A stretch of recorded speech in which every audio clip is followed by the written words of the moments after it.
Now then, so believe it or not, this is home life in lockdown number 12. What happened? I don't know, just got carried away I suppose. Anyway, this week we've got batteries. We're going to continue with the lead acid forklift batteries, and I'm looking also at some lithium ion cells in one of my Makita drill batteries, the 18-volt ones. So that's the majority of this video. First of all though, we're going to do a little bit of wandering around the veg plot and the glass house just to see how things are getting on. So let's do that now. So here we are in the glass house. Those lettuces are bombing on quite well. The potatoes, not brilliant this year. We've watered them plenty, but I suspect it's the variety. Not quite sure. Then we've got some kohlrabi, which is a sort of turnipy, rooty type thing. And the carrots next to it are doing well. Over there we have, against the glass house wall, there's a courgette. So we'll just come round here, and there's one of the tomatoes, and behind it obviously that's where those lettuce were that I sowed or planted out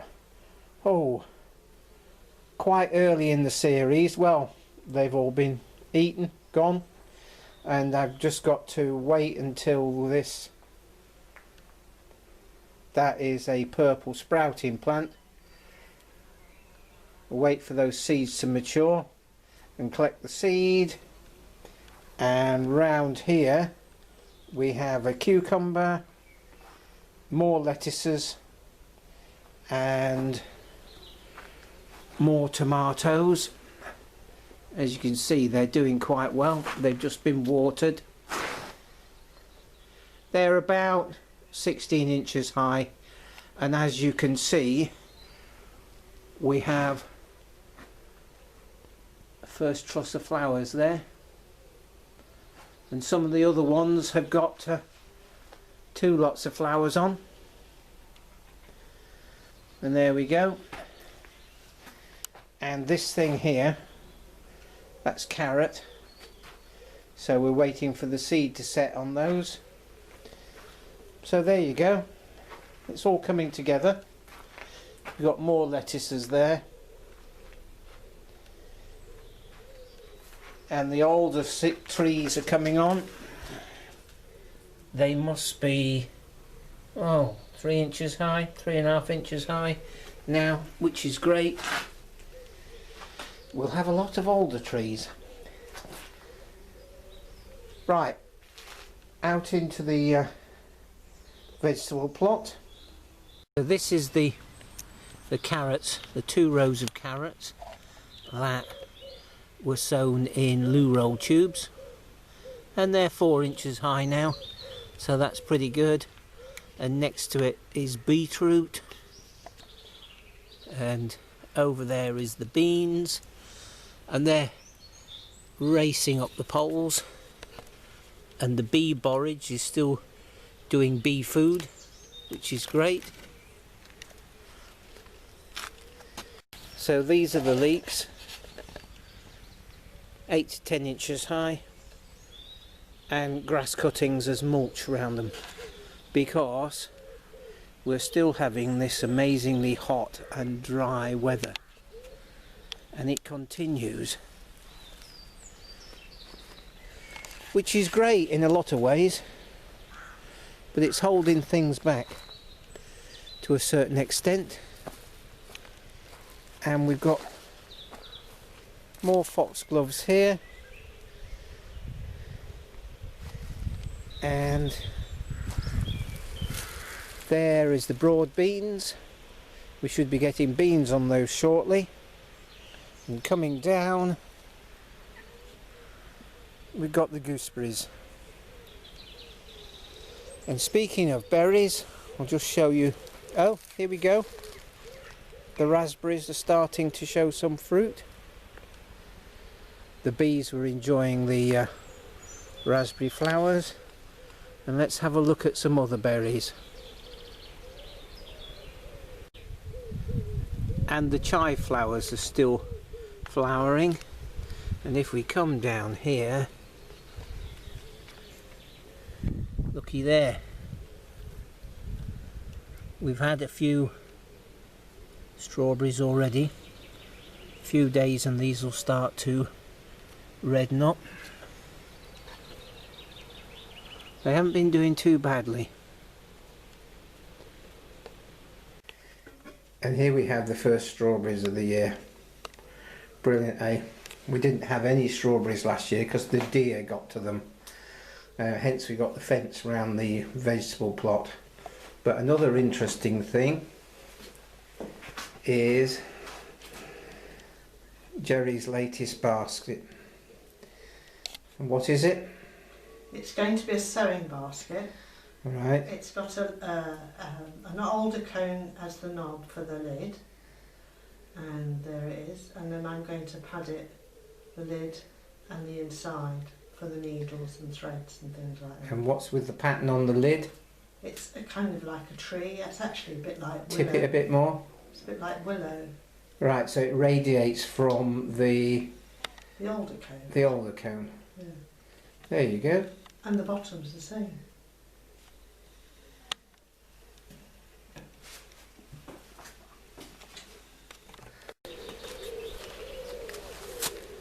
So there you go. That's the veg garden. It's early this year, and hopefully you'll find it inspiring that you can do this sort of thing. We're on the third rotation of lettuces because I've got another pot with lettuce seeds just about to germinate. So you just keep pottering along, doing a bit. For this video, I don't think we'll do any exercises.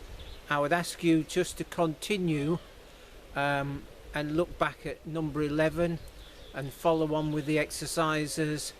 I'm still thinking about a new title, whether it would be Home Life in Low Impact or Home Life with Low Impact. We're sort of in lockdown a bit. I had to go out today and it was a bit scary. There seems to be a lot of people taking no notice, which means that the second wave is bound to hit us. Anyway, let's crack on with this video because it's quite interesting. Now then, we're back on with these batteries.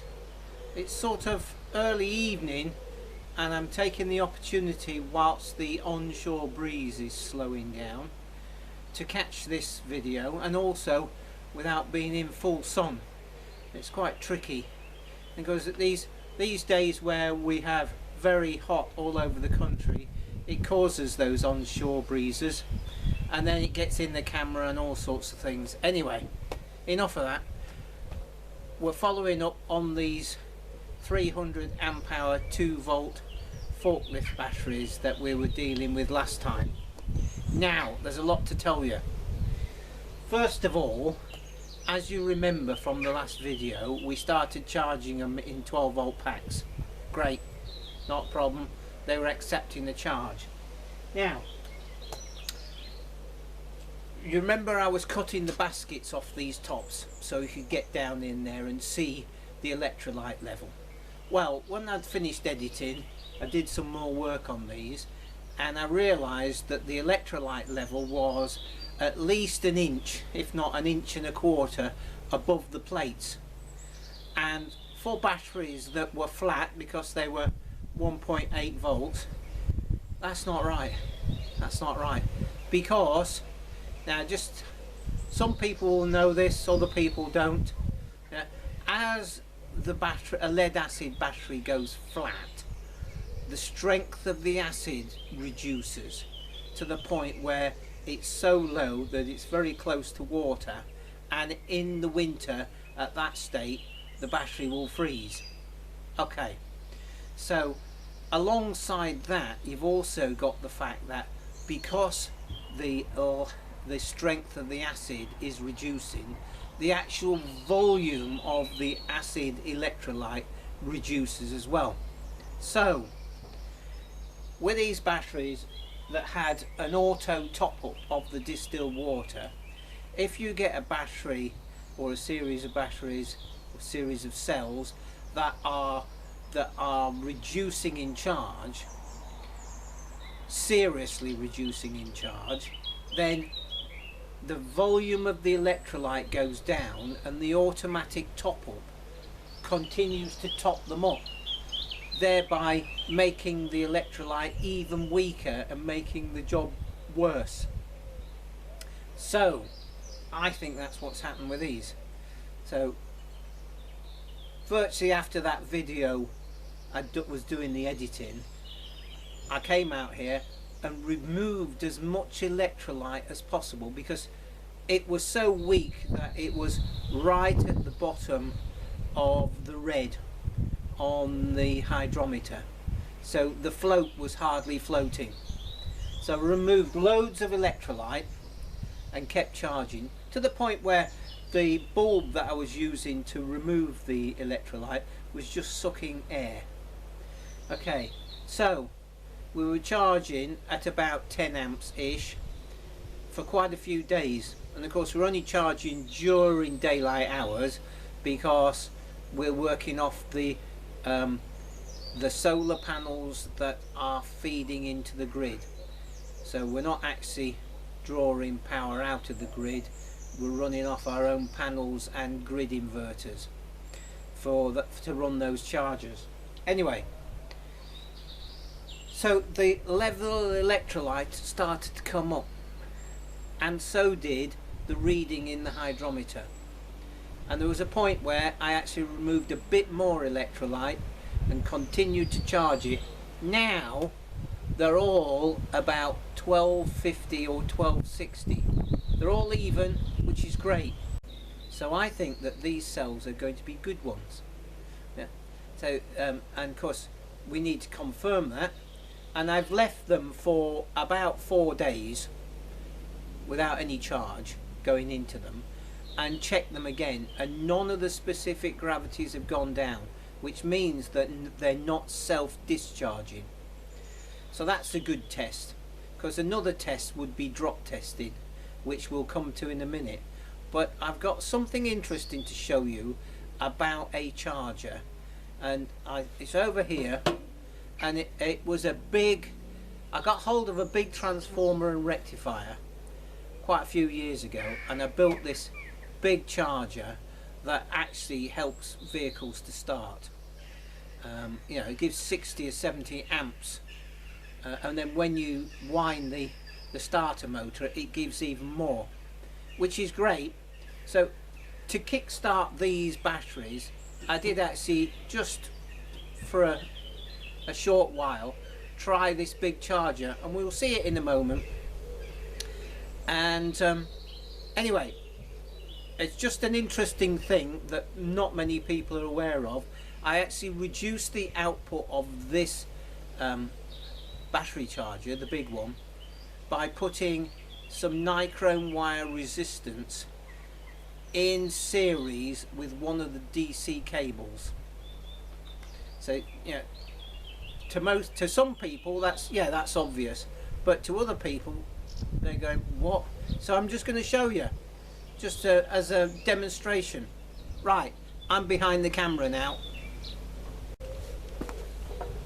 So there's that big charger, and I've got the negative attached to the batteries.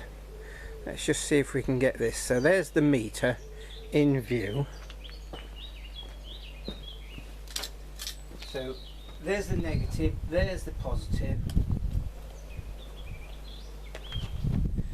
Okay, so we just plug it in. You see it's bouncing right on the end. Yeah, and when I did this last time, I just didn't like the fact that you're overloading the system, and things got quite warm.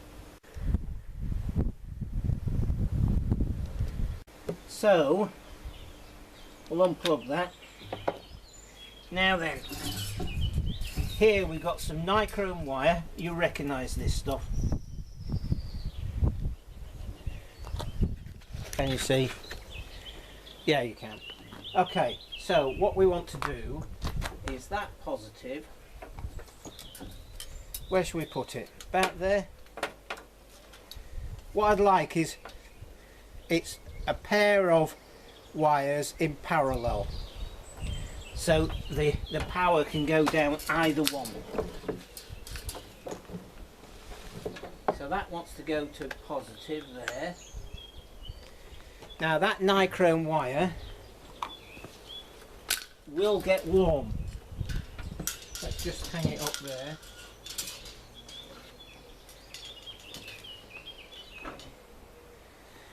Can we see that? Yeah. So it'll get warm, so you don't want to be laid on a wooden floor or anything like that.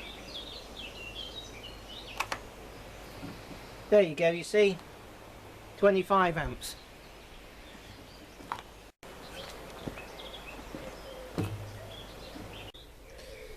So let's do the drop test then.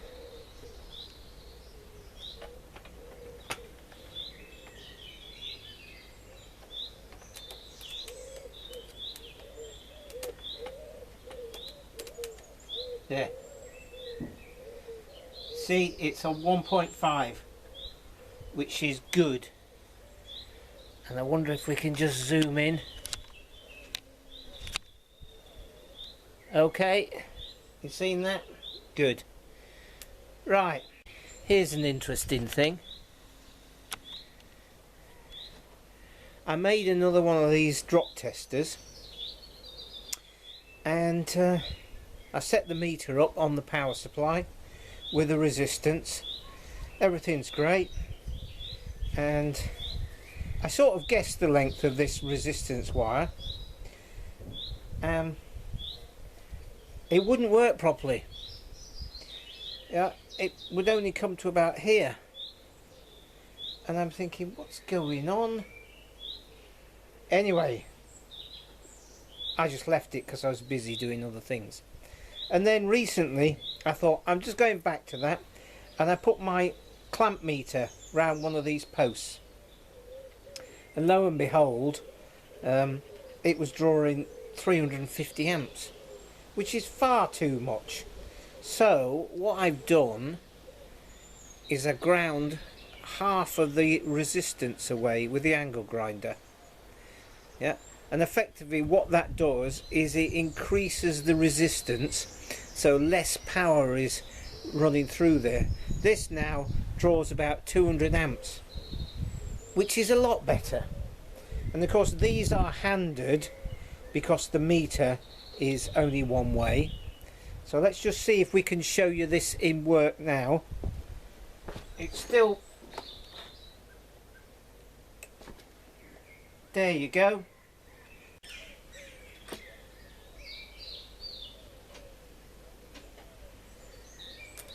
There, 1.5 volts. There you go, and that's getting mighty warm. Where are we? We've zoomed in. Let's just zoom out a bit. So there you go. Problem solved. And it's still springy and everything, because that nichrome wire is quite tough stuff. So I've tuned it so that it's dead right. So I'm happy about that, because that was a conundrum that I was thinking, what's going on? But there you go. It was simple enough. All I need to do was to have a bit of time to think about it. Anyway, now I think we've got some good batteries. The thing to do is to just leave them for a week and just see if they hold their charge. The tests so far say this is a good set of batteries that have been abused, but it could be that the auto fill system has saved them. I'm not quite sure about that, but I think so. So leave them, see if they self-discharge at all, see if the specific gravities stay all even, and come back to them. I don't know, could even leave them a couple of weeks and then drop test them all. All we want to do is find if there's any weak ones. If they're all the same, then that's champion. Right, we'll leave it at that. On with some other battery issues, which are drill batteries. I fixed one a while ago and I've got to fix it again. So this is the internals of one of the Makita batteries, lithium cells.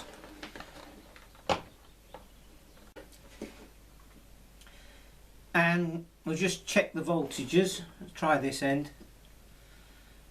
This is a pair of cells in parallel. 3.7, 4, 4, 4, 1.3. So we're going to take these two end cells out and replace them with some that I got out of another one of these batteries, and these are, hopefully we can see the multimeter. Yes, we can. Just that is 4, and this one is, come on, 4. So we take those out. I've got the big soldering iron. Where are we? Yeah, the huge soldering iron. Warming up, you need quite a volume of heat. So initially, I fixed this one before, and obviously the cells that I put in weren't really up to it. But as you initially see, they're actually spot welded on. But when you start soldering, you need to tin the end of these, clean them up really well, really well, and tin the ends, and then tin the buzz bars back on. So let's just zoom out a little bit.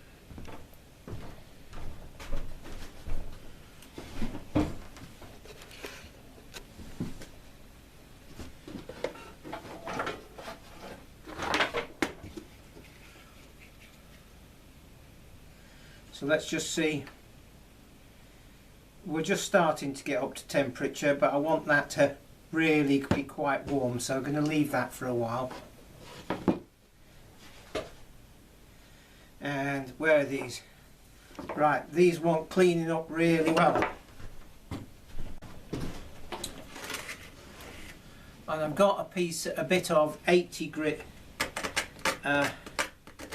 belt sander here.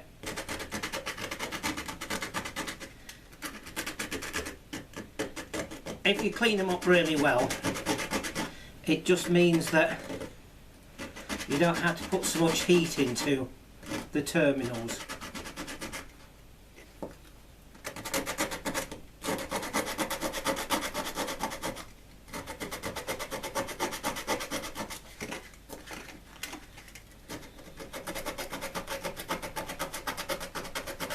Anyway, you get the idea. And there's a bit of damage there to the insulator, so I'll put a bit of tape around that.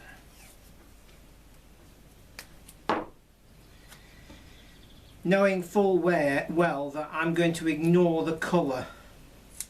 I'm not going to say, oh, that's the positive end, even though I've used red tape. So don't tell me off, because I know, and it's me who's doing it.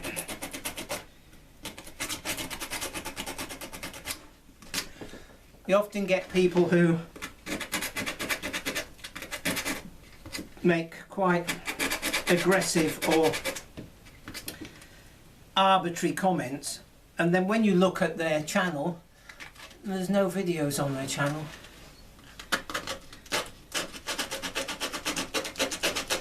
I had one guy criticise me for the type of meter that I use.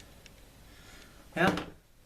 And then he went on a huge rant about something else, and I just deleted it.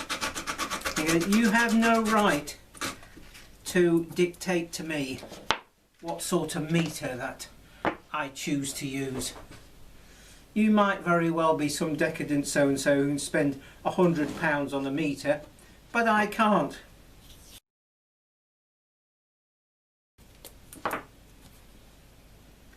Bit of tape over there.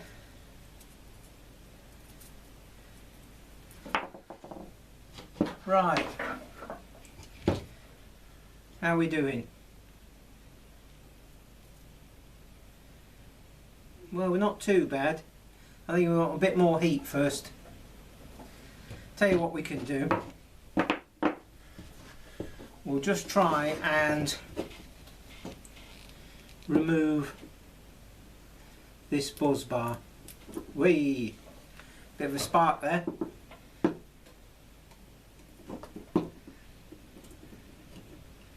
There we go.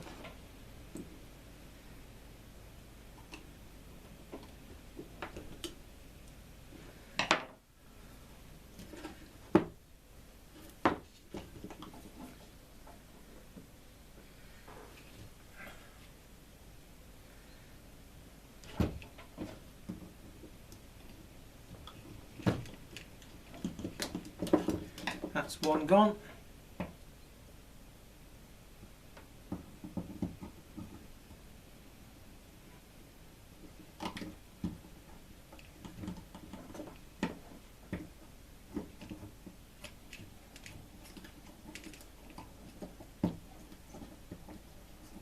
I need a pair of pliers.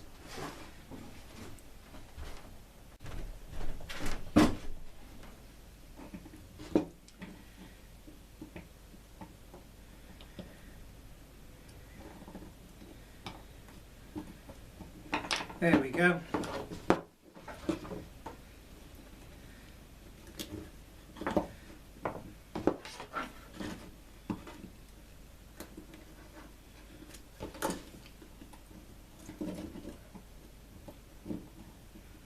Come on. There we go.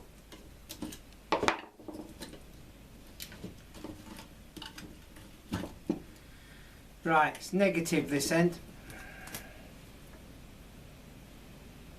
Yeah.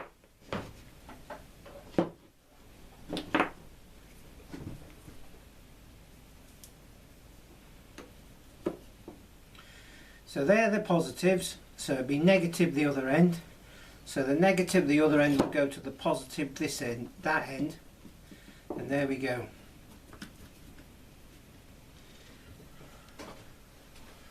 Okay.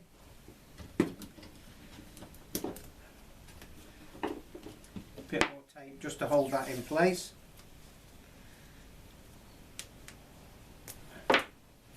Whilst we're soldering these up.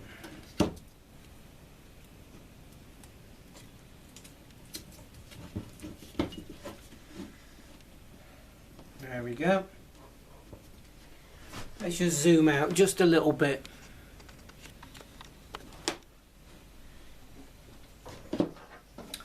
Okay. I'm using proper electrical solder. And I use the end of the soldering iron here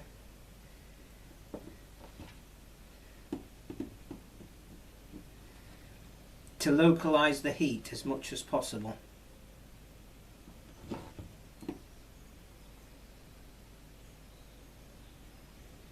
Come on. There we go. Switch that meter off.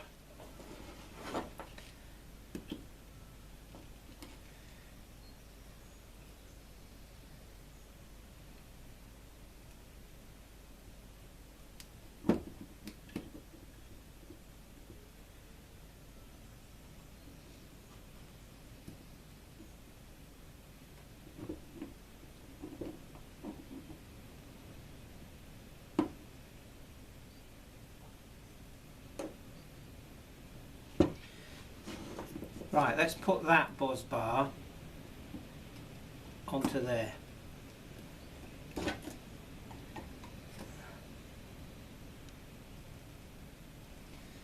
go.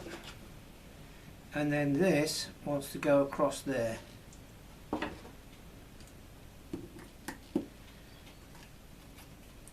And it needs to be squeezed down as much as possible, because it's going between some narrow cell walls, or case walls.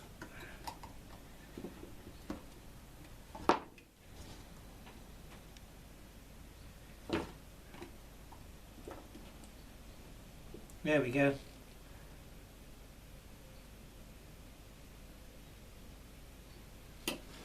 Okay,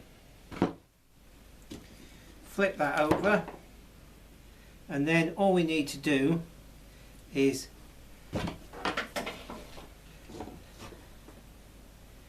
get some solder on there,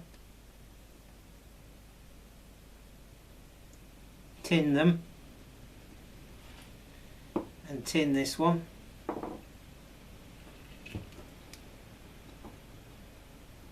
There we go.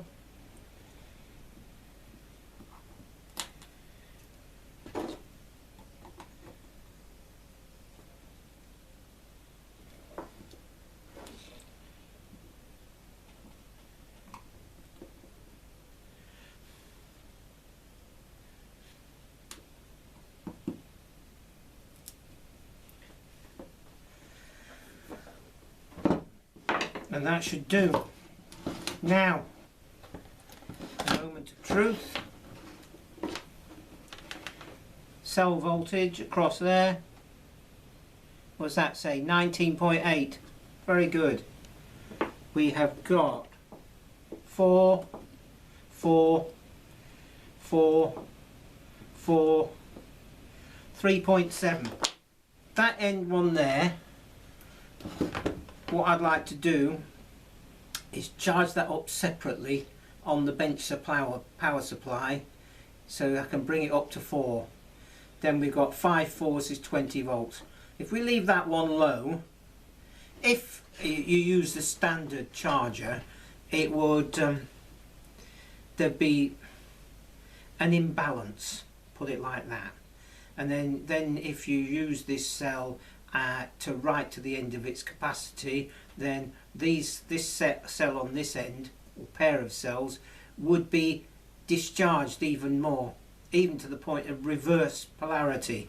Yeah, so we need to get this one charged up separately, and I always charge these batteries, because they're second hand, on the bench supply anyway. I set the bench power supply at 20.5 volts, and I set the current at about 250 milliamps, and just charge them long and slow, and that means you're not destroying things. Right, crack on with that.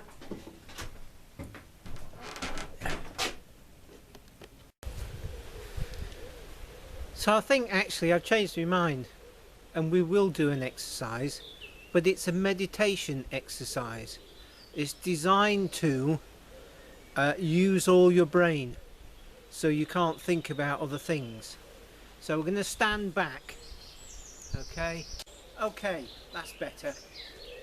Right, hands flat like this, facing backwards.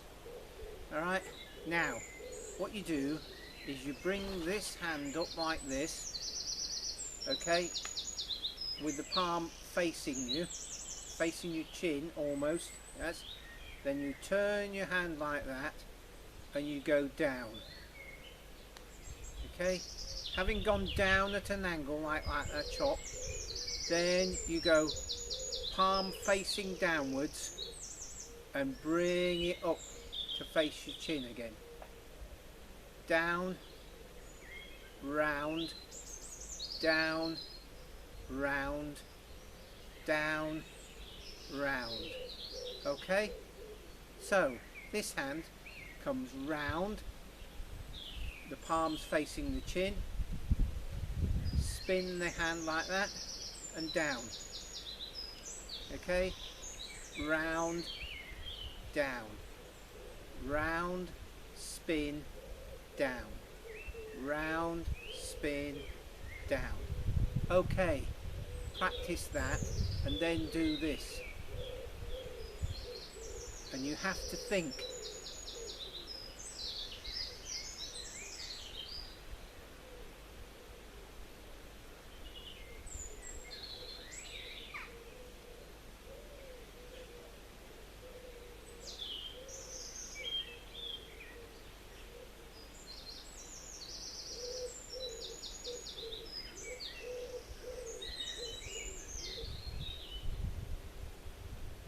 I'm having difficulty talking to camera at the same time as doing this. It's a way of shutting out the world. I'm going to leave you with that one. I'd be interested in some comments to see how you get on with it. Cheers for now.